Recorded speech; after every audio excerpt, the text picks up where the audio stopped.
Pregnancy plan करण्याच्या आधी दोघांनी कोणत्या कोणत्या मेडिकल टेस्ट द्यायला पाहिजे?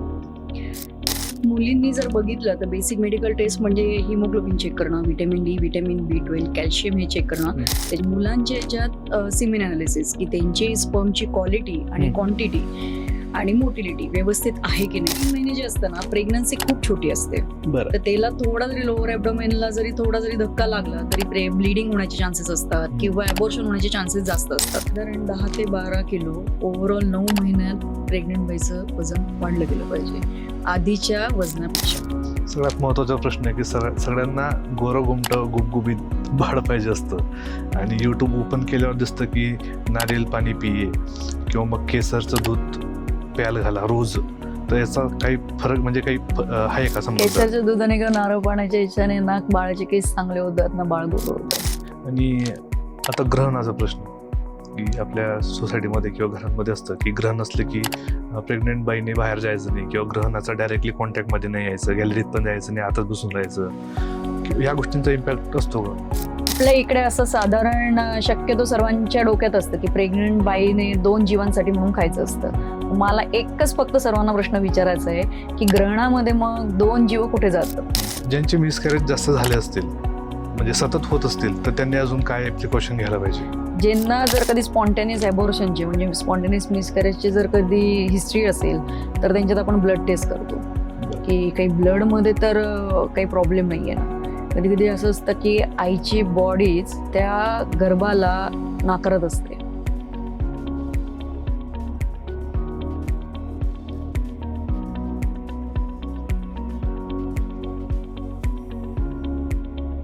नमस्कार मित्रांनो, cutting by meeting by Chetan Patil या पॉडकास्टवर तुम्हा सगळ्यांचं पुन्हा एकदा स्वागत आहे. मित्रांनो, आज आपल्या पॉडकास्टवर पुण्यावरून पुन्हा एकदा गायनोकॉलॉजिस्ट डॉक्टर प्राजक्ता ज देशमुख आल्यात. मॅडम, तुमचं पुन्हा एकदा या पॉडकास्टमध्ये स्वागत आहे. धन्यवाद. कसे आहात तुम्ही? मी छान. मॅडम, आजचा हा जो पॉडकास्ट आहे तो खास करून कपलसाठी डेडिकेटेड आहे. ज्यांना प्रेग्नन्सी प्लॅन करायची किंवा फॅमिली प्लॅनिंग करायची तर त्यांच्यासाठी हा आपण पॉडकास्ट आजचा प्लॅन केला आहे. कारण प्रेग्नन्सी प्लॅन करताना खूप सारे प्रश्न त्यांच्या मनात असतात. इथं फॅमिली प्रेशर असतं आणि हा सगळा प्रवास कसा असणार आहे, कारण त्यांना बऱ्याच गोष्टी ऐकायला मिळतात की म्हणजे कॉम्प्लिकेटेड गोष्टी असतात मागे किंवा खूप सारे मेडिकल टेस्ट असतात, पैसा लागतो, या सगळ्या गोष्टी त्यांना प्लॅन करायला लागतात. तर जी कपल आता प्लॅन करतायत तर प्रेग्नन्सी प्लॅन करण्याच्या आधी दोघांनी कोणत्या कोणत्या मेडिकल टेस्ट द्यायला पाहिजे? मुलींनी जर बघितलं तर बेसिक मेडिकल टेस्ट म्हणजे हिमोग्लोबिन चेक करणं, vitamin D, vitamin B12, calcium हे चेक करणं. त्याच्यानंतर प्रेग्नन्सीच्या दृष्टीने जे महत्वाचं असतं ते म्हणजे AMH असतं. AMH ते दर्शवत असतं की बाईच्या शरीरात स्त्री बीज किती आहे, म्हणजे प्रेग्नन्सी जर प्लॅन करायची असेल तर ते किती दिवस अजून थांबू शकतात किंवा नाही. कारण की लो AMH असेल तर त्यावेळेला प्रेग्नन्सी राहणं कठीण असते. मग जर ते AMH आपल्या हातात आधीच असेल मुलीच्या हातात तर मग त्याच्यानुसार पुढे प्लॅनिंग करायला इझी जातं. नंतर रुबेलाची टेस्ट असते आणि दोघांनी पण करण्याची जर म्हटली हजबंड आणि वाईफने तर mainly HIV, hepatitis B, hepatitis C आणि VDRL इन्फेक्शियस स्क्रीनिंग टेस्ट असते. आणि मुलांच्या याच्यात सिमेन अनालिसिस की त्यांची स्पर्मची क्वालिटी आणि क्वांटिटी आणि मोटिलिटी व्यवस्थित आहे की नाही. जर त्यांच्यात जर कधी काही दोष असेल तर त्या पद्धतीने आपण मेडिसिन देऊन त्याला आपण रिकव्हर करू शकतो. किंवा तसंच जसं मी मगाशी म्हटलं की प्लॅनिंग करण्यासाठी किती दिवस थांबू शकतो किंवा किती लवकर ऍक्शन घेतली पाहिजे हे त्यानुसार ते ठरत असतं. कारण की आता स्ट्रेस एवढा वाढलेला आहे की जरी यंग एज असेल तरी सुद्धा ह्या गोष्टी मुलांवरती पण आणि मुलींवरती पण दोघांवरती पण लवकर दिसून येतो आधीच्या जनरेशन पेक्षा. बरोबर. आता असंही होतं की सगळ्या टेस्ट मुलीला बंधनकारक असतात आणि मुलांना असं वाटतं की मला काय करायचं बाबा, स्पर्म मी का टेस्ट करू, मला ऑब्व्हियसली माझं चांगलंच असणार आहे. तर जरा इगोवर घेतल्या जातात काही गोष्टी मध्ये तर आणि रिपोर्ट पॉझिटिव्ह येत नाही किंवा आपल्याला रिझल्ट वगैरे मिळत नाही तर मग सगळ्यात आधी मुलीला टार्गेट केलं जातं की याच्यातच काहीतरी. अजून सुद्धा आपल्याकडे तो पॉइंट ऑफ व्ह्यू असतोच लोकांमध्ये. तर ते इगोवर न घेता किती महत्वाचं आहे की मुलासाठीची पण टेस्ट तेवढीच महत्वाची आहे. हो, कारण की तो अवेअरनेस आहे. नुसत्या मुलीची टेस्ट करून तिचं जर कधी सर्व नीट असेल आणि मुलांची जर केलीच नाही तर प्रेग्नन्सी राहणारच नाही ना, कशी ती राहील. आणि मुलांमध्ये जर कधी काय असेल जसं स्पर्मचं मी म्हटलं मगाशी मोटिलिटी, त्याच्यानंतर क्वालिटी, त्याच्यानंतर किती काउंट शिल्लक आहे स्पर्मचा, ते जर कधी कमी असेल तर मग तो वाढवण्यासाठी किंवा जर कधी मोटिलिटी कमी असेल तर त्या पद्धतीने त्यांना पण मेडिसिन देऊन त्याचे आपण चान्सेस वाढवू शकतो. खरे खरे कारण की ऍट द जसं मुलीचं कमी होत जाते तसंच मुलांच्या याच्यावरती पण जसं जसं एज जाणार तसं तसं या गोष्टीवरती परिणाम होतच जातो. अगदी अगदी. आणि त्यातही जर व्यसन असली त्याचा डिरेक्टली इम्पॅक्ट होतो मोटिलिटीवर किंवा स्पर्म काउंटवर. जर कधी स्मोकिंग किंवा बाकीच्या गोष्टीचं जर ऍडिक्शन असेल तरी सुद्धा होतो. खूप जणांचा सिटिंग जॉब असतो त्याच्याने पण ह्या गोष्टीवरती परिणाम होतो. कोणी कोणी सतत केमिकलच्या याच्यात असतं, केमिकलच्या फील्डमध्ये असतं, त्याच्याने केमिकल इंडस्ट्रीमध्ये त्याच्याने सुद्धा त्या केमिकल्समुळे पण इव्हेंच्युअली काही वर्षानंतर त्रास हा कुठे ना कुठे होतच असतो, त्याचा इम्पॅक्ट होतोच. कोणी जर कधी फॉर एक्झाम्पल शेफ असेल किंवा जो आगीच्या जवळ म्हणजे फायरच्या जवळ जास्त जर कधी काम करत असेल, त्याचं डेली बेसिसवरचं काम असेल त्या साईडला, तर तिथे सुद्धा स्पर्म मोटिलिटीवरती परिणाम होऊ शकतो, स्पर्म काउंटवरती, स्पर्म मोटिलिटीवरती. बरोबर. म्हणजे एवढं पण म्हणतात की जर तुम्ही वर्किंग आहात तर बऱ्याच वेळेस आपण लॅपटॉप मांडीवर घेऊन पण काम करतो. हीट येते ना शेवटी, ते हीट त्याच्यावरती कुठे ना कुठे परिणाम करते. ती लगेच नाही पण इव्हेंच्युअली ते हळूहळू करतच जाणार तुमच्या याच्यावरती. बरोबर बरोबर. आता जेव्हा वाटतंय की प्रेग्नन्सी आली की आपल्याला वाटतं की आपण जे किटवर टेस्टिंग करतो आणि ते पॉझिटिव्ह आल्यानंतर असे अजून कोणते सिम्पटम्स आहेत की ज्यातून आपल्याला वाटतं की आपले चान्सेस होत आहेत, आता ही प्रेग्नन्सीचे लक्षणं आहेत, असे कोणते मेजर लक्षण असते? सगळ्यात जास्त कॉमन जो आहे तो कोरड्या उलट्यांचा, म्हणजे नॉशिया वॉमिटिंग, सकाळचा मॉर्निंग सिकनेस जो आम्ही त्याला म्हणतो. त्याच्यानंतर कुठले पेशंट्स त्यांना खूप थकवा जाणवतो, कधी कधी मूड स्विंग्स खूप जाणवतात, किंवा सतत झोपावंसं त्यांना खूप वाटतं, किंवा फूड क्रेविंग्स होतात त्यांना, की काहीतरी एकाच पदार्थाचं किंवा काही पर्टिक्युलर गोष्टींचंच त्यांना फूड क्रेविंग्स होतात. अशा वेळेस समजायचं. किंवा हातपाय जड झाल्यासारखे वाटतात. प्रत्येक स्त्री ही वेगवेगळे सिम्पटम्स ती दर्शवत असते. पण मोस्ट कॉमन आपल्या याच्यात आहे की नॉशिया वॉमिटिंग होणं, जेवण न जाणं, किंवा अन्नाचा वास सहन न होणं, किंवा कुठल्या तरी पर्टिक्युलर स्मेल सहन न होणं, आणि उठल्या कोरड्या उलट्या होणं, ह्या मोस्ट कॉमन असतात मॉर्निंग सिकनेस. अच्छा. आणि सपोज टेस्ट केल्यानंतर ते पॉझिटिव्ह आल्यानंतर सुद्धा अजून आपण किती वेळेस कन्फर्मेशन केलं गेलं पाहिजे वेगवेगळ्या टेस्ट करून? कारण कधी कधी किटमध्ये पण आपल्याला मध्ये जर कधी डिपेंडन्सी नसेल ठेवायची तर एक ब्लड टेस्ट येते बीटा ECG म्हणून, त्याच्यावरनं 100% कळते की प्रेग्नन्सी पॉझिटिव्ह आहे की नाही. त्याच्यावरनं जरी झालं तरी आपण साधारण 6व्या ते 7व्या आठवड्यात पहिली सोनोग्राफी करतो, जस्ट टू सी की प्रेग्नन्सी जी राहिली ती बरोबर गर्भपिशवीतच राहिली की नाही, किंवा गर्भपिशवीच्या बाहेर राहिली की नाही. जर गर्भपिशवीच्या बाहेर राहिली असेल तर त्याला आपण एक्टोपिक प्रेग्नन्सी म्हणतो. ती तशी अशी ट्यूब्स मध्ये किंवा ओव्हरीमध्ये वाढत नाही, तर त्याला काढणं गरजेचं असतं. आणि पहिलं जो अर्ली प्रेग्नन्सी स्कॅन असतो त्याच्यावरनं हार्टबीट्स कळतात बेबीचे, जसं मी म्हटलं पोझिशन कळते की बरोबर गर्भपिशवी चिटकली की नाही ते, आणि कुठे काही ब्लिडिंग वगैरे नाहीये ना हे समजतं. ओके. आणि असं पण म्हणतात की पहिले 3 महिने खूप महत्वाचे आहेत प्रेग्नन्सी मधले, जे म्हणजे प्रेग्नन्सी माहिती झाल्यानंतरचे 3 महिने खूप कॉम्प्लिकेशन असतात, तुम्हाला जास्त काळजी घ्यायला लागते, आणि तिथंच मिसकॅरेज वगैरे हे प्रकार तिकडे जास्त वाढतात.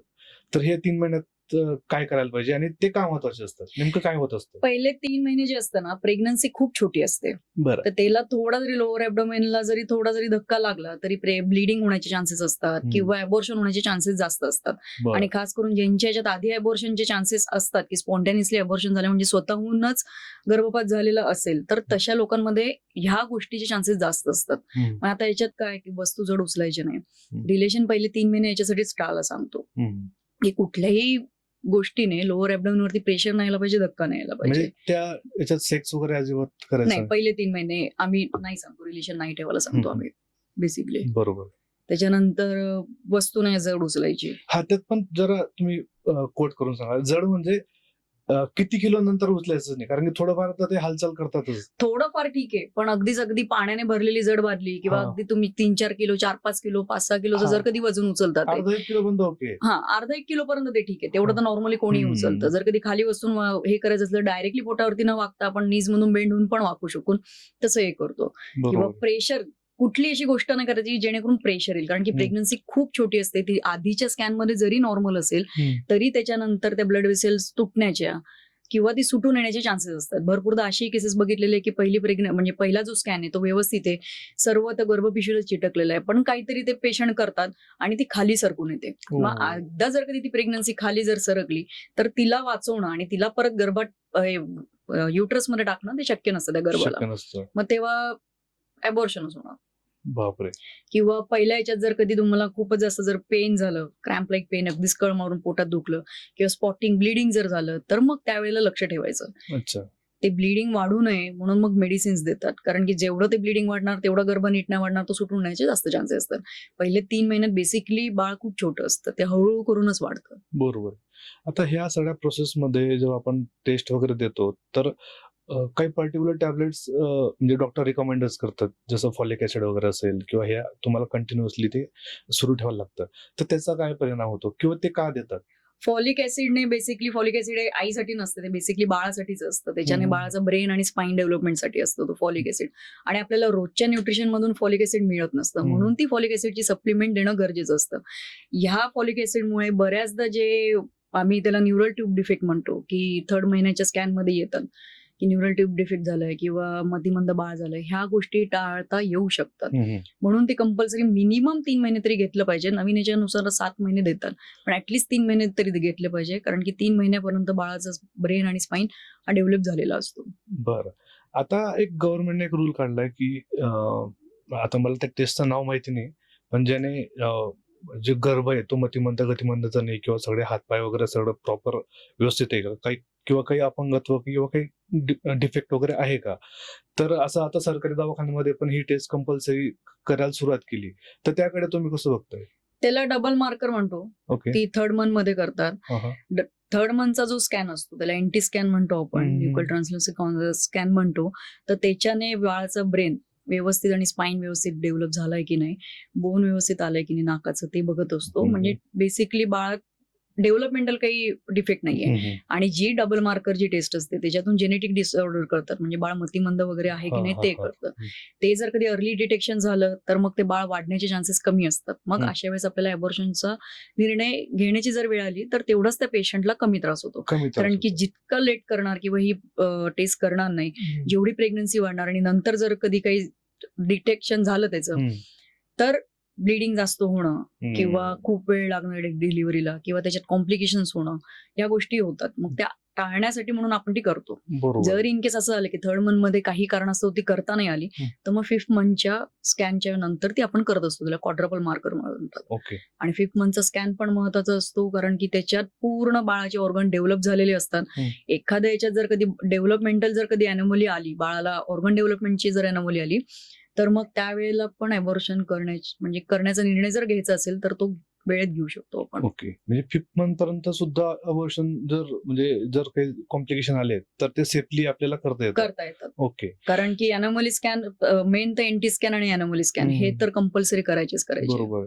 आणि ह्या टेस्ट खरंच महत्वाच्या आहेत, कारण जर म्हणजे प्रेग्नन्सी नंतर जर बाळ जेव्हा जन्मतं आणि तेव्हा जर काही आलं तर मग त्या फॅमिलीला परत जरा निराशा होते किंवा मग त्यांना पुढे काय ट्रीटमेंट घ्यायची हे सगळ्या गोंधळमध्ये ते असतात. तर त्यांना आधीच जर समजलं की असे काहीतरी इश्यू बाळामध्ये आहेत तर ते जन्माला जाण्याचा आधीच काही डिसिजन वगैरे येऊ शकतो. कारण की भरपूरदा असं असतं का बाळ इग्नोर जर या गोष्टी केल्या, ज्या बेसिक गोष्टी ज्या इग्नोर केल्या, ते बाळ जन्मल्यानंतर ते जर कधी सर्व्हाइव्ह करू शकत नसेल किंवा जगू शकत नसेल तर ते जन्म देऊन त्यांनाच त्रास होणार. त्याच्यापेक्षा रादर की आधी पण त्रास होतो, नाही असं नाही, पण ते की आपण काहीतरी चांगलंच करतो, त्या जीवाला कशाला. बरोबर. आणि सगळ्यांची फायनान्शियल कंडिशन पण तशी नसते की ते पुढे तसं सपोज मेंटली डिसेबल असेल किंवा फिजिकली डिसेबल असेल तर पूर्ण आयुष्य ते सर्व्हाइव्ह करणं आताच्या जगात जरा प्रत्येकाला डिफिकल्ट जातं. त्याच्यापेक्षा तो डिसिजन फायनान्शियल आलं, मेंटल आलं, त्याच्यानंतर बाकीच्या आजूबाजूंचा सपोर्ट आला, ते सर्वच गोष्टी बघून तो डिसिजन मग रादर वेळेत घेतलेला तो कधी योग्य असतो. बरोबर आहे. प्रॅक्टिकल पद्धतीने घेतला जातो, नॉट इमोशनल, कारण की ते आयुष्यभर करायचं तुम्हाला ते फॉलो, असं नाही की मध्येच. आता जेव्हा प्रेग्नन्सी असते तेव्हा बरेच लोक असे म्हणतात की अरे तुम्ही एक्सरसाइज केली पाहिजे, तुम्ही खाली बसून पार पोछा मारला पाहिजे, तर ते किती महिन्यानंतर कोणत्या एक्सरसाइज आपण सुरू करायला पाहिजे? सुरुवातीपासून तर आम्ही जेव्हापासून पण प्रेग्नन्सी जरी पॉझिटिव्ह आली किंवा समजली की प्रेग्नन्सी आहे तेव्हापासून आम्ही वॉकिंग तर नॉर्मल वॉकिंग तर सांगतो 30 मिनिट्स टू 45 मिनिट्स. शक्यतो 3 महिन्यानंतर बाकीचे एक्सरसाइज म्हणजे योगा वगैरे ह्या सुरू करायचे, कारण की तोपर्यंत एक धोका टळलेला असतो, एक टप्पा गेलेला असतो. खूप जण सांगतात की सुरुवातीपासून पण करायचं, खूप जण सांगतात 3 महिने थांबा मग करा. ते प्रत्येकाच्या प्रॅक्टिसवरती डिपेंड, प्रत्येकाच्या अनुभवावरती डिपेंड. पण जनरली 3 महिन्यानंतर एक्सरसाइज सुरू केली तरी पण चालते. लाईट एक्सरसाइज करायची असते. तुम्ही वेट ट्रेनिंग जरी केलं तरी चालते. योगा तर सगळ्यात उत्तम असतो, वॉकिंग पण सर्वात उत्तम असतं. आणि एक्सरसाइज करणं प्रेग्नन्सीमध्ये चांगलं असतं कधी पण. आणि ते पण गायडन्स खाली केले गेले पाहिजे. हो, तर मनाने नाही, कारण की कुठे जर कधी काही हातपाय ओढले गेले, मसल जर पुल झाला, तर पोटात जर दुखलं किंवा अकाळी जर लेबर पेन झाले किंवा अबॉर्शन चान्सेस असतात छोट्या प्रेग्नन्सीच्या वेळेस, ते टाळता येऊ शकतं. किंवा म्हणून पोस्चर जरी चेंज झालं नको तिथं. प्रॉपर गायडन्सच्या अंडरच ते करायचं, कारण की जशी जशी प्रेग्नन्सी वाढते तसं पोटाचा आकारमान वाढतो. प्रत्येक काय म्हणतात बरं, योगाचे आपले आसनं किंवा एक्सरसाइज ते प्रत्येकाला झेपतील असं नाही. त्याच्यामुळे ते गायडन्सच्या अंडरच करायचे कुठल्या पण एक्सरसाइजेस. बरोबर आहे. आणि आता तुम्ही म्हटले की 3 महिन्यापर्यंत संबंध ठेवायचे नाही, तर त्याच्यानंतर त्यांना म्हणजे हेल्दीली होऊ शकतं का ते, का 9 महिन्यापर्यंत तुम्ही अवॉइडच केलं गेलं नाही, पाहिजे? आम्ही शक्यतो पहिले 3 महिने आणि शेवटचे 3 महिने नाही सांगतो, कारण की वीर्यामध्ये असे केमिकल्स असतात की ज्याच्याने लेबर पेन स्टार्ट होण्याचे चान्सेस असतात. ओके. म्हणून आम्ही पहिले 3 महिने आणि शेवटचे 3 महिने नाही सांगतो. मग शेवटी जसं डिलिव्हरीचे जसे जवळ येतात तसं केलं तरी पण चालते, कारण ते नॅचरल असतं लेबर पेन्स किंवा युट्रसचं मौत ओपन होण्यासाठीचं प्रोजेस्ट. ओके. पण समटाईम असं येऊ शकतं ना की ड्युरिंग म्हणजे रिलेशन ठेवताना युरिन इन्फेक्शनचा पण जास्त धोका होण्याची शक्यता असते का? युरिन इन्फेक्शन, वजनल इन्फेक्शन ह्या गोष्टी असतात की ज्याचा धोका जास्त असतो होण्याचे. ड्यू टू हायजीन आणि सर्वच गोष्टी असतात. प्लस मेंटली पण ती किती प्रिपेअर असते त्याच्यावरती पण असतं. बरोबर. आणि मग अशा वेळेस असतं की प्रेग्नन्सीमध्ये ऑलरेडी आम्हाला मेडिसिन प्रत्येक देता येत नाही आणि मग रिस्ट्रिक्शन झाल्यामुळे तिथे आम्हाला प्रश्न पडतो की काय द्यायचं. बरोबर आहे. कारण म्हणजे पेन किलर देताना पण जरा विचार करावा लागतो. सगळ्या गोष्टींसाठी स्पेशल, कारण त्यांचा डायरेक्टली इफेक्ट बेबीवरती होत असतं. या गोष्टी पण आहेत. आता प्रेग्नन्सीमध्ये डॉक्टर असे म्हणतात की चहा, कॉफी, अननस, पपई या गोष्टी तुम्ही अवॉइड केल्या गेल्या पाहिजे. तर ते कितपत खरं आणि ते का अवॉइड करतात? चहा, कॉफी याच्यासाठी अवॉइड करत असतात. त्याच्याने काही बाळ काळ होत नसतं, त्याच्याने बेसिकली ऍसिडिटी वाढते. म्हणून आपण नाही, म्हणजे म्हणून बेसिकली डॉक्टर नाही सांगतात की चहा कॉफी घेऊ नये.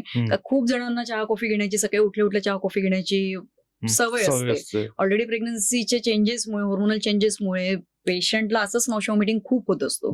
चहा कॉफी अजून घेतली की ऍसिडिटी वाढणार, ऍसिडिटी वाढलं की नॉश व्हॉमिटिंग वाढणार. मग ते पेशंट त्यावेळेस काहीच खात नाही पुढे, घाबरून की नाही त्रास होईल म्हणून. आणि अननस, पपई, मँगो हे एखादी फोड चालते, कारण की त्याच्यातले जे केमिकल असतात ते कधी कधी युटराईन कॉन्ट्रॅक्शन कॉज करतात. म्हणून खूप जास्त प्रमाणात जर खाल्लं तर साहजिक आहे त्याच्यात अबॉर्शनचे चान्सेस वाढणं किंवा प्रीटर्म लेबरचे चान्सेस वाढणं या गोष्टी होऊ शकतात. पण एखादी फोड ती ठीक आहे, ती खाऊ शकतात. असं नाहीये की प्रेग्नन्सीमध्ये तुम्ही काहीच खायचं नाही. प्रेग्नन्सीमध्ये सर्व खाऊ शकतात ते, पण एक योग्य त्या प्रमाणात. इव्हन ड्रायफ्रुट्स पण चालतात, ते पण योग्य त्या प्रमाणात. आल्मंड चांगले असतात, बदाम चांगले असतात, त्याच्यानंतर अक्रोड चांगले असतात. याच्यातून फॉलिक ऍसिड मिळतं, ओमेगा 3 मिळत असतं. या गोष्टी चालतात. पण आम्ही काजू, मनुका, पिस्ता ह्या गोष्टी आम्ही प्रमाणात खायला सांगतो.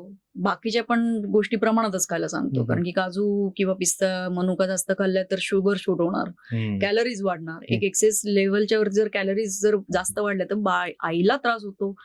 त्याच्यात मग बीपी वाढणं, शुगर वाढणं, बाळाची वाढच खुंटणं, ह्या कॉम्प्लिकेशन होण्याच्या नंतर जास्त चान्सेस असतात. बरोबर. बनानावरून पण मला बरेच लोक सांगतात की नाही प्रेग्नन्सीमध्ये, म्हणजे काही स्त्रिया सांगतात की केळं द्यायचं खायला, आणि काही म्हणतात की अजिबात द्यायचं नाही, आमच्यात तर देत नाही बाबा, तुम्ही तुमचं बघा. तर त्याच्या मागचं कारण काय? काही बनानाने कधी कधी कोणाकोणाची बॉडी डायजेशन फास्ट करते. तर अशा वेळेस जर कधी लूज मोशन जर झाले तर अर्ली प्रेग्नन्सीमध्ये जर लूज मोशन खूप जर झाले तर ऑटोमॅटिकली प्रेशर येणार. ओके. म्हणून अबॉर्शनचे चान्सेस असतात. इथेच म्हणते की न्यूट्रिशनसाठी कुठलेही रिस्ट्रिक्शन्स नाही. जर सर्व गोष्टी प्रमाणात खाल्ल्या गेल्या, दिवसाला 1 केळ चालतंय, पण दिवसाला 4-5 केळं खाल्ले तर ते कधी चालणार नाही. मँगो पण चालतं, एखादी फोड ठीक आहे. तुम्ही जर कधी 4-5 मँगो खाल्ले तर त्याच्याने तुम्हाला त्रासच होणार, त्याच्याने ऍसिडिटी होणार, हीट वाढणार, तो सर्व कॉम्प्लिकेशन्स होतात. मग आता याच्यामध्ये असे कॉम्प्लिकेशन्स आहेत की नोशिया असतो तर जेवण जात नाही. त्यासाठी त्यांना आधी एक गोळी दिली जाते की जेणेकरून तुम्हाला नोशियाचं प्रमाण जरा कमी व्हावं. ती गोळी घेतली की वॉशरूमला इश्यू होतो, वॉशरूम 2-2 दिवस येत नाही. मग त्यांचा याच्यात त्यांना वाटतं की आपल्याला एखादं केळं खाल्लं की आपल्याला जरा पोट साफ व्हायला मदत होऊ शकते. तर हे सगळं सर्कल सुरू असतं. तर मग ते खाऊ शकतात का ज्यांना लूज मोशन, ज्यांना कॉन्स्टिपेशनचा त्रास असतो? एखादी केळ चालतं, त्याला असं काही नाहीये की दिवसाला एखादी केळ चालतं. पण तुम्ही दिवसाला जर कधी ह्या गोष्टी होत्या म्हणून 4-4, 5-5 केळ खाल्लं, तुमच्या बॉडीने जर कधी वेगळी रिएक्शन दिली तर मग ते लूज मोशनचे जास्त चान्सेस असतात. या गोष्टीमध्ये महिलेचं ऑब्व्हियसली वजन आता हळूहळू वाढत जातं, तर कितीपर्यंत वजन वाढणं हे सेफ असतं आणि त्याच्या पलीकडे किंवा त्याच्याहून कमी झालं तर तुम्ही डॉक्टरांचं कन्सल्टेशन घेतलं पाहिजे? साधारण 10 ते 12 किलो ओव्हरऑल 9 महिन्यात प्रेग्नंट बाईचं वजन वाढलं गेलं पाहिजे आधीच्या वजनापेक्षा. म्हणजे त्यातलं 3-3.5 किलोचं तर बाळाचं वजन असतं, त्याच्यानंतर 1.5-2 किलोचं हे प्लासेंटा प्लस बाळाभोवतीचं जे पाणी असतं त्याचं वजन तेवढं 1.5 किलोच्या आसपास असतं, 1.5-2 किलोच्या आसपास. आईच्या अंगावरचं जे फॅट वाढतं ते साधारण 2-1 किलोचं याच्याने वाढतं, 2-2.5 किलोच्या याच्याने. आणि ब्रेस्ट प्रिपेअर होत असतात फिडिंगसाठी म्हणून पुढे जाऊन, तर त्याच्यावरती पण फॅट गेन होतं. ते साधारण 1.25 आसपास 1.25 किलोच्या आसपास होतं. म्हणजे ऑन अन ॲव्हरेज 10 ते 12 किलो फक्त बाईचं वजन वाढलं गेलं पाहिजे. म्हणजे तर असं नाही की 2 जीवांची म्हणून तू खा आणि तिला खायलाच घालायचं आणि एक्सेस वेट गेन करून यायचं 15-16 किलो किंवा त्याच्यापेक्षा जास्त जर वेट गेन झालं तर ते बरोबर नसतं. याच्याने तसंच बीपी वाढणं किंवा शुगर वाढणं किंवा मग अशा वेळेस फक्त आईचं वजन वाढत जातं पण बाळाला काहीच न्यूट्रिशन मिळत नाही. बाळाची वाढ खुंटते, बाळ आहे त्या आठवड्यांपेक्षा किंवा महिन्यांपेक्षा छोटं राहतं, मग ते वेट गेन चांगलं नाही अशा वेळेस. आणि मग प्लस डिलिव्हरीच्या वेळेस ते कॉम्प्लिकेशन्स येतात की लेबर पेन्स नीट नाही येणं किंवा ते लेबर व्यवस्थित न होणं किंवा सिझर जरी झालं तरी ते टाके हिल न होणं, कारण की फॅट गेन जर जास्त झालं तर ते हिल नाही होऊ देत टाके. म्हणजे साधारण 1 ते 1.25 किलो पर इच प्रत्येक महिन्याला वाढलं तर ते ओके होऊ शकतं. ओके. महिन्याला 4-5 किलो जर वाढलं तर ते ॲबनॉर्मल आहे. ओके. सुरुवातीला स्टार्टिंगच्या याच्यात महिन्याला तुमचं 1-1.5 किलो वाढतंय ते ठीक आहे. काय भरपूरदा असं होतं का पहिल्या 3 महिन्यात 1-1.5 किलो वजन कमी सुद्धा होतं, कारण की नॉश वॉमिटिंग इतकंच होत असतो की कधी कधी पेशंटला भीती बसते, जेवत नाही, खात नाही, त्याच्यामुळे ते एक्सपेक्टेड की एखादी किलो 1-1.5 किलो वजन कमी होणं. पण 3 महिने झाले की वजन हळूहळू वाढायला सुरुवात होतं. तर महिन्याला 1-1.5 किलो वाढलेलं चांगलं आहे, पण 7व्या महिन्यानंतर 15 दिवसाला तुम्ही 2 किलो वगैरे वजन वाढून आणतं तर ते ॲबनॉर्मल आहे. मग अशाने वॉटर रिटेन्शन होणं, बीपी अचानक शूट होणं, मग हे कॉम्प्लिकेशनचे लक्षण होतं. बरोबर. आता या सगळ्या प्रवासामध्ये महिलेच्या शरीरात बदल होत असतात किंवा मेंटल हेल्थ पण त्यांची बदलत असते, कारण की हार्मोनल इनबॅलन्स खूप होतो. कधी मूड स्विंग होतात, कधी भूक लागते, कधी क्रेव्हिंग्स होते, बऱ्याच गोष्टी होतात. ऍसिडिटी किंवा मग वॉशरूमला न होणे, पोट फुगलेलं वाटतं, गॅस होणे, हे सगळ्या गोष्टी असतात. या सगळ्यांमधून अशा कोणत्या गोष्टी आहेत की ज्या इमर्जन्सी अलर्ट म्हणून आपण कन्सिडर केल्या गेल्या पाहिजे की हे झाल्यानंतर तुम्ही तात्काळ डॉक्टरांकडे जायला पाहिजे, अशा काही गोष्टी असतील? मेन तर पोटात जर दुखलं तर, एक्स्ट्रीम दुखलं तर, एकदम क्रॅम्प लाईक पेन जर आलं तर, त्याच्यानंतर ब्लिडिंग जर झालं तर किंवा स्पॉटिंग जरी झालं तरी तुम्हाला डॉक्टरांना भेटणं गरजेचं असतं त्यावेळेला. ब्लिडिंग म्हणजे कंटिन्युअस ब्लिडिंग, स्पॉटिंग म्हणजे जरा थोडं तुम्हाला स्पॉटिंग जाते, थोडं किंचित ब्लिडिंग जाते तुम्हाला आणि ते दिवसभर तुम्ही ऑब्झर्व करताय किंवा अर्धा दिवस ऑब्झर्व करताय तरी सुद्धा येते. पिरियड सारखं थोडं तसं जरी असेल किंवा खूप ब्लिडिंग जरी झालं तरी तुम्हाला डॉक्टरांना भेटणं गरजेचं असतं. त्याच्यानंतर खूप एक्सेसिव्ह नॉश वॉमिटिंग झालंय की तुम्हाला जेवणच जात नाही किंवा चक्करच येते खूपच, त्याच्याने तुमच्या डेली याच्यावरती किंवा रोजच्या याच्यावरती पण तुम्हाला हॅम्पर होतं, त्यावेळेस तुम्हाला डॉक्टरांना जाऊन भेटणं गरजेचं असतं. किंवा जशी प्रेग्नन्सी वाढते त्याच्यानंतर आम्ही सांगतो 9व्या महिन्यात, 7व्या, 8व्या, 9व्या महिन्यापासून बाळाच्या मुवमेंटकडे लक्ष ठेवणं. जर कधी शेवटी तुम्हाला बाळाची मुवमेंट जर कमी जाणवली त्यावेळेस सुद्धा तुम्हाला डॉक्टरांना जाऊन भेटणं गरजेचं असतं तत्परतेने. किंवा एंडला भरपूरदा असं होतं की आईच्या अंगावरती सूज खूप येते, पायावरती एक्सेस सूज येते किंवा चेहऱ्यावरती सूज येते, पूर्ण अंगावरती सूज येते. जर कधी असं पेशंटला स्वतःहून जर वाटलं की अरे नाही आज खूपच जास्त सूज आहे, त्यावेळेस सुद्धा डॉक्टरांना जाऊन भेटणं गरजेचं असतं. कारण की थोडीफार सूज ही पहिल्यापासून प्रेग्नन्सीमध्ये येते, ती एक्सपेक्टेड आहे, पण एक्सेसिव्ह जेव्हा वाढते तेव्हा ते बरोबर नाही. बरोबर आहे. आता फॅमिलीला लक्षात येतं की गुड न्यूज आहे आणि सगळे काका मावशी सुना आपलं सासू सुना सगळे ऍक्टिव्हेट होतात, वहिन्या, आणि हे खा ते खा सुरू होतं त्यांचं की तू हे खायला पाहिजे, ते खायला पाहिजे. आणि इथं डॉक्टर असे म्हणतात की सध्या 3 महिने तुम्ही रिस्ट्रिक्शन काही देऊ नका, त्यांचे इतके मूड स्विंग्स होत आहेत की त्यांना जे हवं आहे ते त्यांना द्या, कारण की ते पहिल्यांदाच प्रेग्नन्सी फेस करतायत. तर ऍटलिस्ट त्यांचा म्हणजे मनाला समाधान वाटेल एखादं फूड खाऊन ते थोड्याफार प्रमाणात खायला द्या. आतापासून रिस्ट्रिक्शन काही लावू नका कंपल्सरी, कारण ते ऑलरेडी फ्रस्ट्रेटेड आहेत ती व्यक्ती. तर तुम्ही त्यांना ऍटलिस्ट जे हवं ते खाऊ द्या आणि 3 महिन्यानंतर बाकीचे काही रूल्स वगैरे असतील ते लावायला सुरुवात करा. तर हे तुम्ही कसं बघताय? कारण की म्हणजे जे तिला हवं असतं, स्त्रीला जे हवं असतं ते खायला देणं बेटर असतं, रादर दॅन जे तिला नकोय ते जर तिने खाल्लंच नाही तर तिला जर भीती बसली किंवा तिची इच्छाच नसेल तर ती काय खाईल आणि काय ती स्वतःच्या ह्याच्यात पण काय तिला फरक जाणवेल किंवा ती काय न्यूट्रिशन देईल. बरोबर आहे. त्याच्यामुळे आम्ही हेच रिकमेंड करतो की त्यांना जी इच्छा असेल ती खाऊ देत, जे त्यांना, कारण की भरपूरदा टेस्ट चेंज होतात. जे रोजचं जे आवडतं, खूप सारे पेशंट बघितले की ही गोष्ट आवडते पण प्रेग्नन्सीमध्ये ती कम्प्लिटली अपोजिट की ती जातच नाही किंवा बघितल्यानंतर ते पेशंटला खायचीच इच्छा होत नाही. इच्छा होत नाही. म्हणजे ते बरेच असतात. आता ते त्यानुसारच बाकीच्यांना पण त्यांना सहभाग करणं किंवा त्यांना सपोर्ट करणं हे महत्वाचं असतं.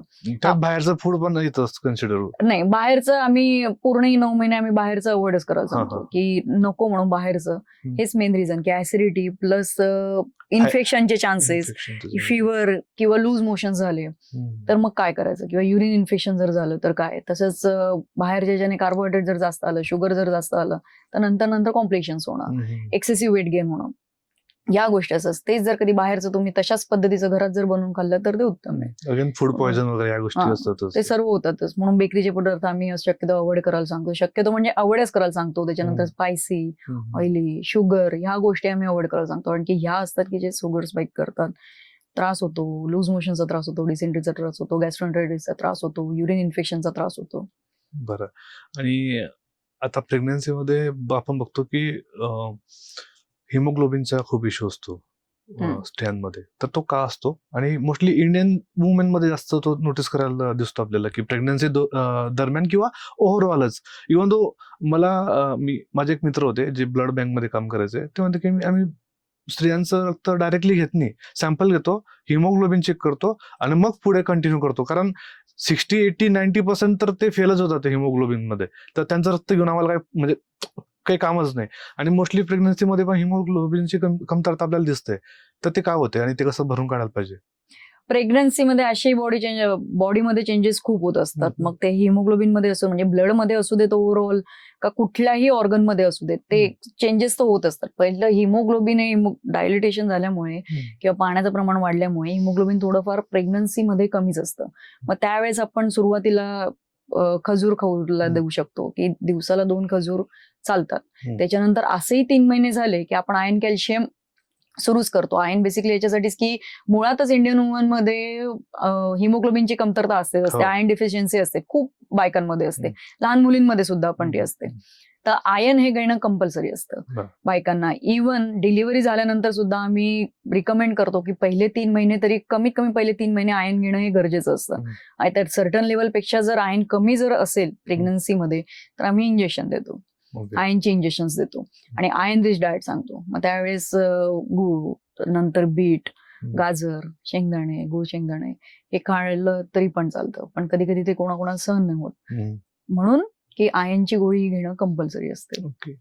सगळ्यात महत्वाचा प्रश्न आहे की सगळ्यांना गोरं गुमटं गुबगुबीत बाळ पाहिजे असतं आणि युट्यूब ओपन केल्यावर दिसतं की नारियल पाणी पिये किंवा मग केसरचं दूध प्यायला घाला रोज. तर याचा काही फरक म्हणजे काही आहे का संबंध? केसरच्या दुधाने किंवा नारळ पाण्याच्या इच्छाने ना बाळाचे केस चांगले होतात ना बाळ गोरं होतं. त्याच्यात एवढंच फक्त असतं की त्याच्यात अँटीऑक्सिडंटचं प्रमाण चांगलं असतं केशरमध्ये. त्याच्यामुळे थोडंफार प्युरिफाईड ब्लड बाळाकडे जात असतं. त्याच्याने कलर डिफाईन नसतो होत. आणि नारळ पाण्याने त्याची ऑस्मोलिटी जास्त असतं. त्याच्यामुळे जसं आपण इलेक्ट्रॉलची पावडर पितो सेम तसंच ते काम करत असतं. म्हणून जो विकनेस असतो किंवा थकवा असतो तो लगेच स्त्रीचा भरून निघतो त्यावेळेला. त्याच्याने केस बाळाचे चांगले नसतात होत. ठीक आहे, बाळाचे केस, बाळाचा रंग, बाळाची हाईट, बाळ कसं होणार हे सर्व डिपेंड असतं त्याच्या आईवडिलांवरती आणि जेनेटिक्सवरती. की तुमच्या खाण्यापिण्याने बाळ कसं होणार हे नसतं. आणि नाही पोटाच्या आकारावरनं कळतं की बाळ मुलगा आहे का मुलगी आहे. हा एक माझा प्रश्न आधीचा होता की बरेच युट्यूबर लोक ते बघणं पाप आहे. तुम्ही ते सहज म्हणून बघताय किंवा ते तसा विचार करणं रॉंग आहे बेसिकली, पण ते खोट आहे का? म्हणजे बाळाचं म्हणजे आईच्या पोटावरनं बाळ मुलगा आहे का मुलगी आहे हे कधीच कळत नसतं. अच्छा, म्हणजे युट्यूबवरचे व्हिडिओ फेक आहेत तसं पाहू नका. त्याला फक्त एकच आहे की सोनोग्राफी, पण ते पण आपल्या इंडियामध्ये अलाउड नाही आणि नकोच पाहिजे तशी गोष्ट. नॉर्मल प्रेग्नन्सी असते आणि एक हाय रिस्क प्रेग्नन्सी असते, त्या दोघांमध्ये काय फरक असतो? नॉर्मल प्रेग्नन्सीच्या याच्यात रेग्युलर चेकअप जसे आहेत मंथली किंवा रेग्युलर स्कॅन जे आहेत मिनिमम म्हणजे 5 तर असतातच, 6वा आपण फिटल टू इको करत असतो. हे रेग्युलर याच्यात चालत असते. हाय रिस्क म्हणजे काय, ती प्रेग्नन्सी काय खूप वेगळी हे नसते, कॉम्प्लिकेशन्स त्याच्यात फक्त जास्त असतात. त्याला रेग्युलर चेकअपचे फ्रिक्वेंट रेग्युलर चेकअप लागतात त्यांना. बरं. जसे की जर बीपी असेल किंवा शुगर असेल, बाळाची ग्रोथ जर कमी असेल किंवा आईला ऑलरेडी प्रेग्नन्सी असताना युटरसमध्ये जर गाठी असते, त्याला आम्ही फायब्रॉइड म्हणतो, फायब्रॉइड युटरस, असं जर असेल तर त्यावेळेला फ्रिक्वेंट चेकअप्स लागतात किंवा फ्रिक्वेंट सोनोग्राफी लागतात. हे जर कधी आपण म्हणजे पेशंटने जर रेग्युलरली फॉलो केलं व्यवस्थित, तर त्याला आपण टाइमली मॉनिटर करून मॅनेज व्यवस्थित करू शकतो. हाय रिस्क म्हणजे कसं की जी नॉर्मल प्रेग्नन्सी त्याच्यापेक्षा त्याच्यात थोडे कॉम्प्लिकेशन जास्त आहे, म्हणून डिलिव्हरीच्या वेळेस किंवा आधी त्याच्यात रिस्क जास्त आहे. आता समजा बाळा लहान असेल, फॉर एक्झाम्पल पोटात जर कधी बाळाची वाढ खुंटलेली असेल, तर आपण फ्रिक्वेंट चेकअप करून किंवा फ्रिक्वेंट सोनोग्राफी करून त्याची वाढ व्यवस्थित आहे की नाही, आईकडनं त्याच्याकडे जाणारा ब्लड फ्लो व्यवस्थित आहे की नाही, आणि त्याला नंतर डिलिव्हरी झाल्यानंतर NICU लागेल का, म्हणजे काचेच्या पेटीत ठेवण्याची गरज पडेल का, किंवा डिलिव्हरी कधी करायची, शेवटपर्यंत न्यायची का आधी करायची, हे मॅनेज करू शकतो. म्हणून त्याला आपण हाय रिस्क प्रेग्नन्सी म्हणतो. जसं मी म्हटलं मगाशी की कधी कधी आईच्या पोटात गर्भपिशवीलाच गाठी असतात, त्यानंतर प्रेग्नन्सीमध्ये पण कळतात, खूप जणांना कळत पण नाही. त्याला आम्ही फायब्रॉइड युटरस म्हणतो की प्रेग्नन्सी विथ फायब्रॉइड युटरस. तर तशा वेळेस आईला थ्रूआउट प्रेग्नन्सी पेन होणं, कारण की जशा त्या गाठी त्या गर्भपिशवीच्या असतात त्या सुद्धा वाढतात. काही गाठी असतात त्या छोट्या छोट्या असतात, त्या श्रिंक पण होतात, पण मोठ्या गाठी असतील तर त्या वाढतात. मग त्यावेळेस पेन होणं किंवा बाळाची वाढ त्याच्यात बाळाला वाढायला जर कधी जागा नसते, कारण की गाठी जर जास्त असतील आणि मोठ्या असतील तर मग बाळ इतकं व्यवस्थित वाढत नाही. मग तेव्हा म्हणजे फ्रिक्वेंट फॉलोअप करून फ्रिक्वेंट सोनोग्राफीज करून आपण त्याला मॉनिटर करू शकतो. त्याच्यानंतर जर कधी नॉर्मल डिलिव्हरी त्याच्यात जर शक्य नसेल तर मग टाइमली सीझरचा निर्णय घेणं. जर कधी खूप जास्त जर कधी ते गाठी वाढल्या तर मग सीझरच्या वेळेस त्या काढायच्या नाही काढायच्या, हे सर्व प्लॅन आपण करू शकतो. म्हणून त्याला आपण हाय रिस्क म्हणतो की त्याला थोडं अजून काळजीपूर्वक हँडल करायला लागतं. आता बऱ्याच स्त्रियांना PCOD आणि PCOS असतो, बऱ्याच वर्षापासून त्यांना असतो, आणि तर त्यांना प्रेग्नन्सी मध्ये काही जास्त केअर घ्यायची गरज आहे का, काय कॉम्प्लिकेशन त्यांचे वाढतात? जसं PCOD PCOS मध्ये खूप पेशंट असतात की त्यांची इरेग्युलर पिरियड्स असतात, त्याच्यामुळे त्यांना पहिल्यापासून खूप पेशंट्स आहेत की ज्यांना प्रेग्नन्सी राहायलाच मुळात त्रास होतो. आणि जरी कोणाकोणाला नॅचरली जरी राहिली तरी त्यांना जर काही शुगरचं प्रमाण म्हणजे नंतर 7व्या महिन्यानंतर त्यांना शुगर येणं किंवा आधीपासून शुगरचा त्रास होणं, हे गोष्टी होऊ शकतात. त्याच्यानंतर PCOD मध्ये वजन एक्सेस वाढत असते पहिल्यापासूनच पेशंटचं. इरेग्युलर पिरियड्स असल्यामुळे हॉर्मोनल चेंजेस होतात. ते काय नुसते पिरियडचे हॉर्मोन चेंज नाही होत, त्याच्यासोबत आपले बाकीचे पण हॉर्मोन चेंज होत असतात. म्हणून मग बीपीचे रिस्क वाढणं किंवा एक्सेस वेट गेन होणं PCOD पेशंटमध्ये, कारण की त्यांची टेंडन्सी तशी असते. थायरॉइड येणं, ह्या गोष्टी ह्या कॉम्प्लिकेशन्स त्यांच्यात थोडे जास्त होऊ शकतात. बर. आता असंही म्हणतात की प्रेग्नन्सीमध्ये जर मुलगी असेल तर मग आईचं सौंदर्य जास्त कमी होऊन जातं, ते सगळं ग्लो मुलगी असं खेचून घेते. मुलगा असेल तर ते म्हणजे एवढा काही त्रास होत नाही, पण मुलगी असेल तर मग डार्क सर्कल येतात, पिंपल्स येतात, हेअर फॉल होतो आईचा, आणि मग याच्यावरून आम्ही असं प्रेडिक्ट करतो की मग मुलगीच आहे वगैरे. असं याच्यात अजिबात तथ्य नाही मला माहिती, पण जरी तुमचं ओपिनियन मला ऐकायचं. हे असं काही नसतं. स्किन चेंजेस जसं मी म्हटलं की नुसतं ब्लड मध्ये किंवा हिमोग्लोबिन मध्ये चेंज नसतो प्रेग्नन्सीमध्ये, प्रत्येक ऑर्गन मध्ये चेंज होतो, तसा स्किन मध्ये पण चेंजेस होतो. खूप जणांना ऍक्ने येतात, पिंपल्स येतात चेहऱ्याला, खूप जणांना डाग पडतात, खूप जणांना वांग येतं, खूप जणांना काळेपणा मानेचा खूप जास्त जाणवतो, स्ट्रेच मार्क येतात. स्ट्रेच मार्क तर नॅचरल, त्याचं काही हे नाही, पण स्किन मध्ये सुद्धा तेवढे चेंजेस होतात. कोणाकोणाला काळे डाग पडतात, कोणाकोणाचा हेअर फॉल वाढतो. तर असं त्याच्यावरती डिपेंड नाही की त्याच्याने मुलगाच आहे आणि मुलगीच आहे. एक अजून एक गोष्ट की असं म्हणतात की पोटात एक नवीन जीव वाढतोय तर तू जास्त खायला पाहिजे, कारण की त्याला पण अर्ध मिळालं पाहिजे किंवा त्याचं पोषण व्हायला पाहिजे. तर ते कितपत खरे का? जेवढं पोटाला लागेल तेवढं ती बाई खाणार आहे का? तिला खरंच आहार वाढवायची गरज आहे का? सगळं ऑब्व्हियसली नॉर्मल चालतं, जसं तिला वाटतं तसं तिला खायला पाहिजे? हे तर पूर्णपणे चुकीचं आहे. मी मगाशी पण म्हटलं की 10 ते 12 किलो थ्रूआउट 9 महिने 10 ते 12 किलो बाईचं वजन वाढलं गेलं पाहिजे.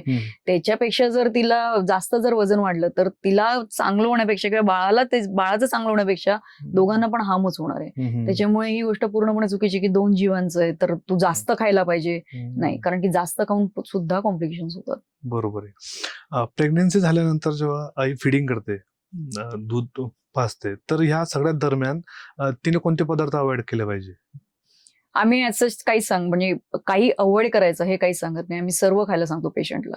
थ्रू प्रेग्नन्सी पण, ब्रेस्ट फिडिंग करताना सुद्धा सर्व खाऊ शकतात ते पेशंट. अच्छा. रिस्ट्रिक्शन्स काही नसतात खाण्यासाठी, कारण की आईच्या दुधात थ्रूच बाळाला न्यूट्रिशन मिळत असतं. आणि पहिला जो दूध असतं त्याचे आपण चिक जो म्हणतो बाळाचं, किंवा जे ट्रान्सपरंट दूध जे म्हणतो आपण, तर ते सगळ्यात जास्त महत्वाचं असतं. त्याला आम्ही कोलेस्ट्रॉल म्हणतो आमच्या ह्याच्यात. तर ते सगळ्यात जास्त महत्वाचं असतं बाळासाठी. खूप जण करतात की जो नुसतं जे पांढरं येतं ट्रान्सपरंट जे दूध येते ते काढून टाकतात, आणि जेव्हा पांढरं दूध दिसतं, ऍक्च्युअली व्हाईट दूध जे दिसतं, तेव्हापासून बाळाला ब्रेस्ट फीड करायला सुरुवात करतात. पण ते चुकीचे आहे. जे उलट जे ट्रान्सपरंट असतं, कोलेस्ट्रॉल जे असतं, ते सगळ्यात महत्वाचं असतं. त्याच्यातूनच इम्युनोग्लोब्युलिन बाळामध्ये जात असतात. इम्युनिटी बाळाची वाढते. ब्रेन डेव्हलपमेंटसाठी ते चांगलं असतं. ओव्हरऑल बाळासाठी ते खूप चांगलं असतं दूध. आणि पहिले 6 महिने कंपल्सरी ब्रेस्ट फिडिंग म्हणजे ब्रेस्ट फिडिंगच. त्याच्यानंतर मग हळूहळू वरचं सुरू करायचं. ओके. आणि आता ग्रहणाचा प्रश्न, की आपल्या सोसायटीमध्ये किंवा घरांमध्ये असतं की ग्रहण असलं की प्रेग्नेंट बाईने बाहेर जायचं नाही, किंवा ग्रहणाचा डायरेक्टली कॉन्टॅक्ट मध्ये नाही यायचं, गॅलरीत पण जायचं नाही, आतच बसून राहायचं. ह्या गोष्टींचा इम्पॅक्ट असतो का? आपल्या इकडे असं साधारण शक्यतो सर्वांच्या डोक्यात असतं की प्रेग्नंट बाईने 2 जीवांसाठी म्हणून खायचं असतं. मला एकच फक्त सर्वांना प्रश्न विचारायचा आहे की ग्रहणामध्ये मग 2 जीव कुठे जातात? 2 जीव ते कुठे जातात? काही जितक्या वेळेसाठीचा जो तो ग्रहण असतो त्यावेळेस जर त्या बाईला भूक लागली तर मग तेव्हा काय करणार?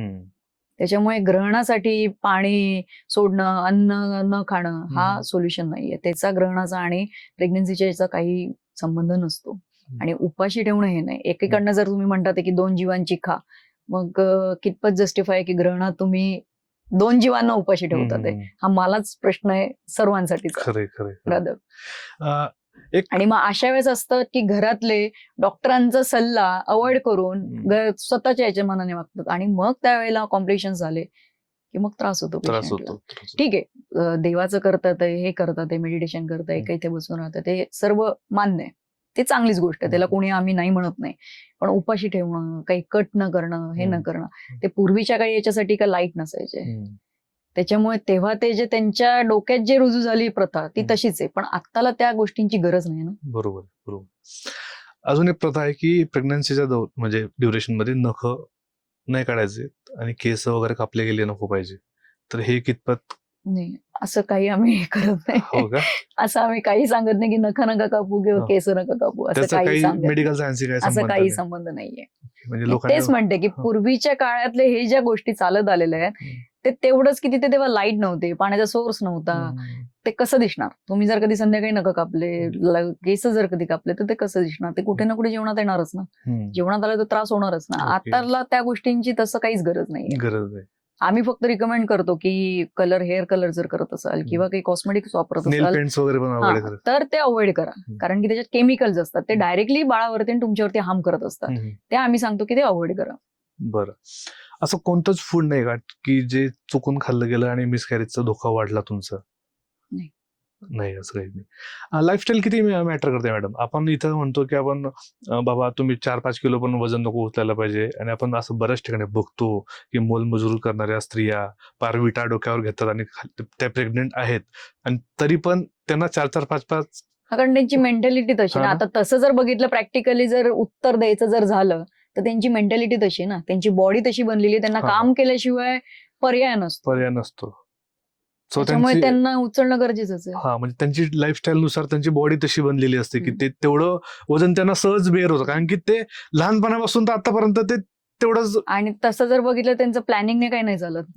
त्याच्यामुळे त्यांना एखादी काही जरी झालं तरी त्यांना काही फरक नाही पडत. बरोबर. जे एज्युकेटेड आहे, जे जास्त याच्यातले, ते त्यांना फरक पडतो, कारण की त्यांचं सर्व प्लॅनिंग नाही चालत असतं. ते एकच जे प्लॅन केलेलं त्याच्यातही जर कॉम्प्लिकेशन झालं किंवा त्याच्यातही जर त्रास झाला तर त्याच्यात स्ट्रेस, डिप्रेशन किती येतं ते लोक नाही घेत.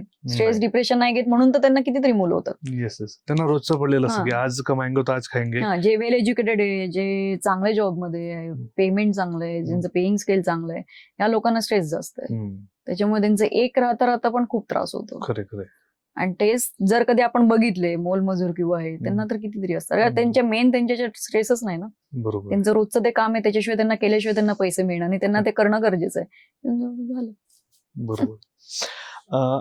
बाळ जेव्हा होतं तेव्हा असं म्हणतात की त्याला थोडस तुम्ही सेपरेट ठेवलं गेलं पाहिजे. कारण कसं आहे, सगळीच लोक येतात, कोण कुठनं प्रवास करून आलेला असतो, कोण कुठनं काय कोणते हात असतात, हायजीन बिजीन केली सगळं ते लहान बाळाला घेऊन फार आनंदाचं वातावरण असतं. Obviously that is okay, but त्या लहान बाळाला इन्फेक्शन व्हायचा धोका खूप एक्स्ट्रीम जास्त असतो. आणि ते पार त्या तोंडातून ओले अरे पण नको ना दुरून, आणि तसं बोललं तर त्यांना रागही येतो. तर हे स्वतःहून आपल्या नातेवाईकांनी समजून घेतलं पाहिजे का, की बाबा दुरून पाहायचं, आशीर्वाद द्यायचे नंतर जरा. तर हे कितपत, कारण की असे केसेस झालेले आहेत की नुकतंच जन्मलेलं बाळ आहे आणि असं बाहेरच्या लोकांच्या कॉन्टॅक्टमध्ये आलं आणि ते हायजीन असतं किंवा मग श्वास जातो, जंतू जातात आणि ते आजारी पडतं. बाळाला म्हणजे इन्फेक्शनचे चान्सेस लगेच असतात, जास्त असतात रादर सर्वांच्या याच्यापेक्षा. तर कोणाला सबटल छोटासा फिवरिश जरी कोणाला वाटत असेल, कणकणी जरी असेल, तरी ते बाळाला लगेच त्रास होण्याचे चान्सेस असतात. मग आता आपण नातेवाईकांना तर नाही थांबू शकत, पण आपण प्रिकॉशन घेऊ शकतो. अशा वेळेस समजा त्यांनी जरी घेतलं तरी सॅनिटायझर वापरून हात धुणं, हात क्लीन करणं, मास्क घालणं, किंवा त्यांना पप्यांना घ्यायला लावणं, किंवा बाळाला अगदीच जवळ न घ्यायला लावणं, ह्याच गोष्टी असतात, करू शकतो. की थोडं दुरूनच हे करायचं. म्हणून भरपूरच्या आधीच्या याच्यात पण हे करायचे की 1.5 महिना साधारण डिलिव्हरी झाल्यानंतर 30, 35 किंवा 40 दिवस आईची आणि बाळाची खोली पूर्णपणे वेगळीच असायची. कारण ते कोणीच जायचं नाही. मोजके व्यक्तीच जायचे, जे कोण जायचे ते बाहेरूनच बघून जायचे. आणि जरी गेल्या तरी आधीच्या काळामध्ये फक्त स्त्रिया जायच्या, माणसं नव्हते जात. त्या काय म्हणतात बरं त्याला, आपण डिलिव्हरी झालेल्या बायाच्या याच्यात, त्याला मला मराठी वर्ण नाही आठवते, ते बाळंतिणीच्या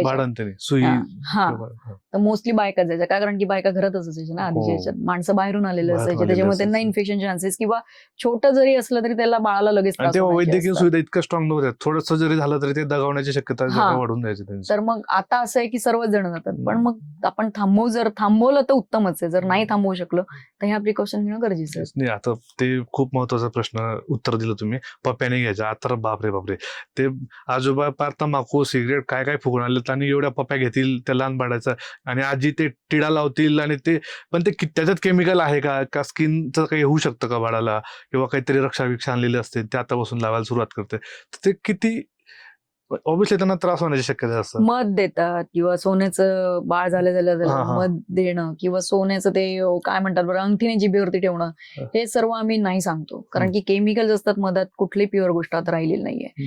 किंवा तुम्ही रक्षा लावा, गंध लावा, कोणती याच्यात आता केमिकल शिवाय कुठली गोष्ट बनत नाही. मी काल एक व्हिडिओ पाहिला, त्यात त्यांनी सांगितलं होतं की ते कोमट पाण्यातली डिलिव्हरी वगैरे काही त्याच्याबद्दल ते होतं, वॉटर बर्थ. असं काहीतरी. काय कन्सेप्ट आहे आणि काय फायदे असतात त्याचे? वॉटर बर्थ मध्ये म्हणजे की आपण पाण्यात लेबरची प्रोसेस सुरू करतो, म्हणजे पाण्याचा बाथटब असतो आणि त्याच्यात डिलिव्हरी करतो आपण. ओके.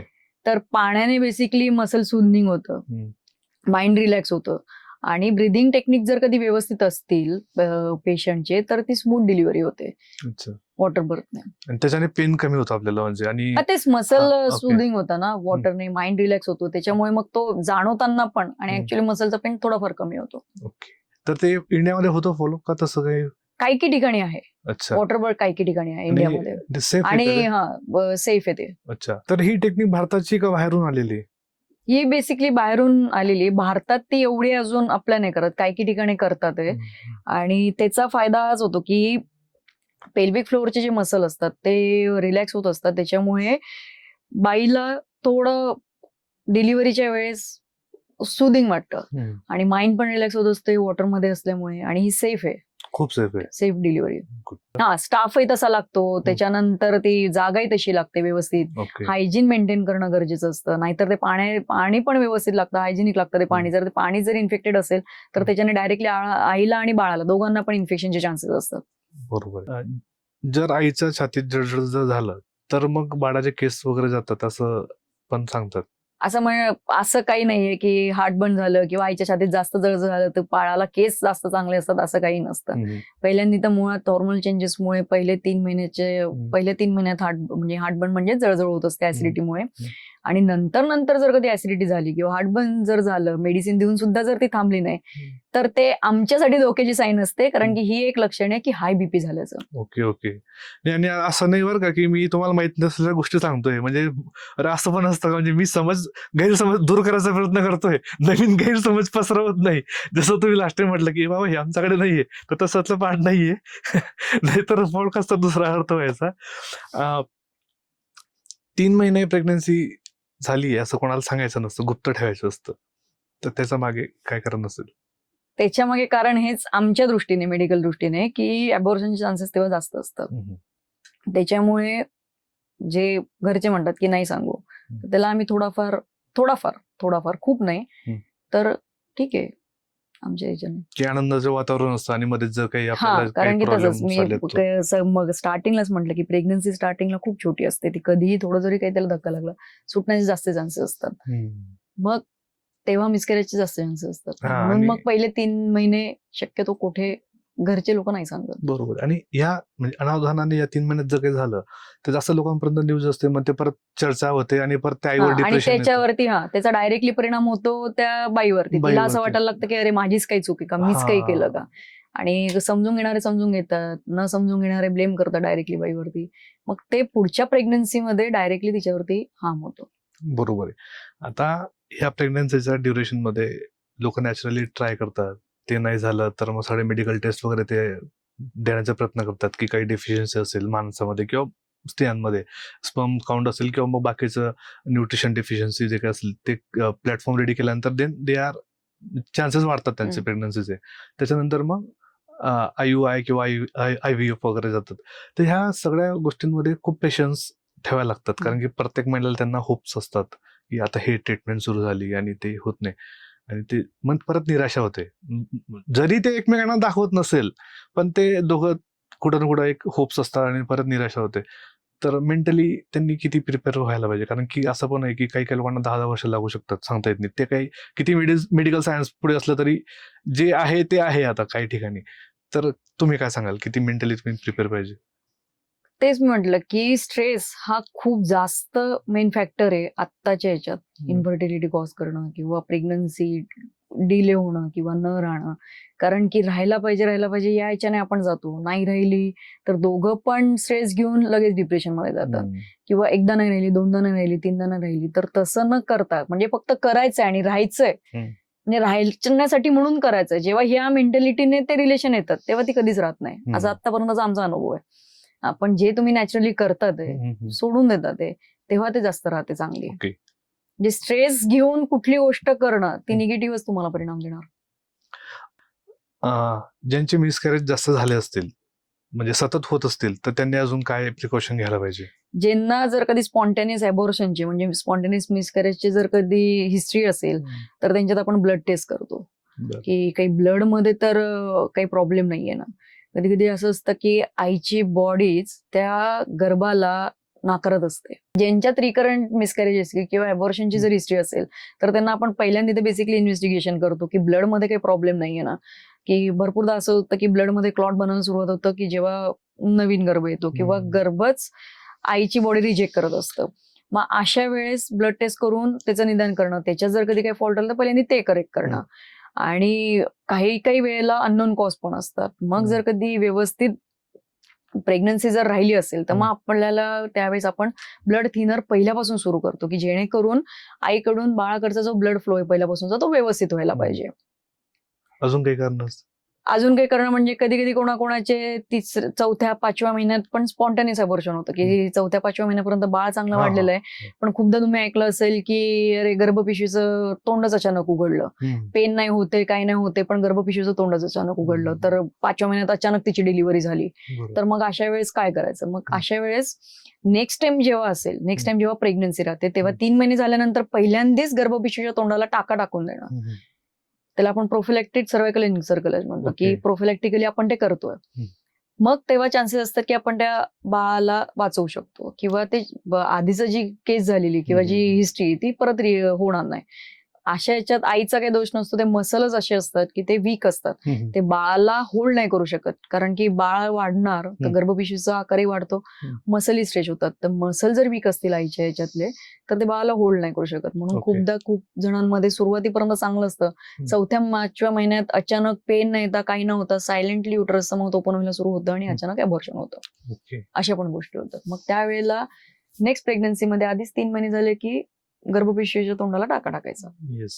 तर तरी आज तुम्ही बऱ्याच प्रश्नांची उत्तरं आम्हाला दिली. तरी काही कपल्सला अजून काही तुम्हाला विचारायचं असेल, भेटून विचारायचं असेल किंवा काही गोष्टी इन डिटेल्स समजून घ्यायच्या असतील, समजून घेणं आणि ट्रीटमेंट पण करायचं असेल, तर ते तुम्हाला कुठं भेटू शकतं हे जरा आपल्या प्रेक्षकांना तुम्ही सांगा. माझं स्वतःचं क्लिनिक आहे, देशमुख वुमन्स क्लिनिक म्हणून, सिंहगड रोडला.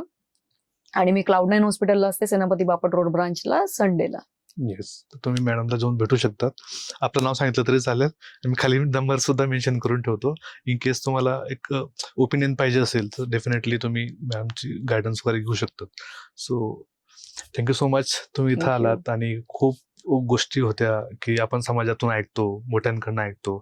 प्रत्येका घरामध्ये वेगवेगळ्या चालीरीती असतात आणि त्यात बदलतं लाईफस्टाईल आणि प्रेग्नन्सीमध्ये असणारे कॉम्प्लिकेशन वाढत चाललेत, म्हणजे बदलत चाललेत, वाढत चालल्यापेक्षा आधीच्या काळात वेगळे होते, आताच वेगळे आहेत. तर या सगळ्यांचा खूप डोक्यात गोंधळ होतो की काय बरोबर आहे, काय चुकीचं आहे. बेसिकली याच्यात ते जे हसबंड वाईफ असतात तेच गोंधळलेले असतात, कारण की त्यांचंही काही हे नाही, डॉक्टर वेगळं सांगतात, घरचे वेगळे सांगतात. त्याच्यामुळे ह्या गोष्टी क्लिअर करणं आणि सगळ्यांचं इंटेन्शन बेस्ट करायचं असतं.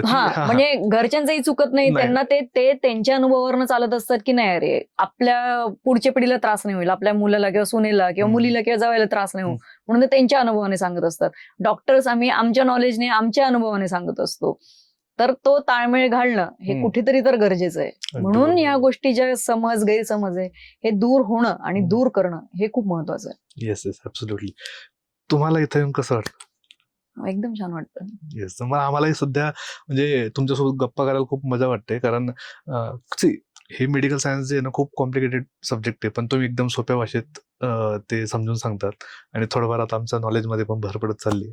सो असंच आपण परत एकदा भेटूयात नवीन काहीतरी विषय घेऊन.